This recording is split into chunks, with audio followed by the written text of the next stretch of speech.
And now we're going to go over a nice little shrimp dip for your shrimp cocktail. Something quick and easy. Impress your friends. And you want to take, about a cup and a half of mayonnaise. This is mayonnaise based, so you don't want it sitting out too long.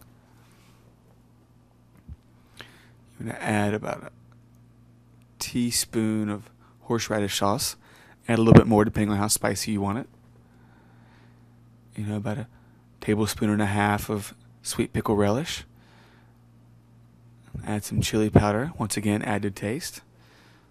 About a half tablespoon of garlic. You just want to mix it in there. It's that easy. Make sure you mix it enough to get all the ingredients going.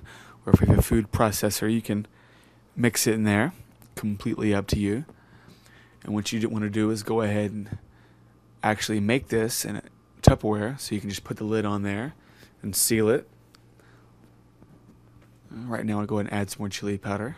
We can tell because of the color it's not what we actually want. And there you go. Serve the next day.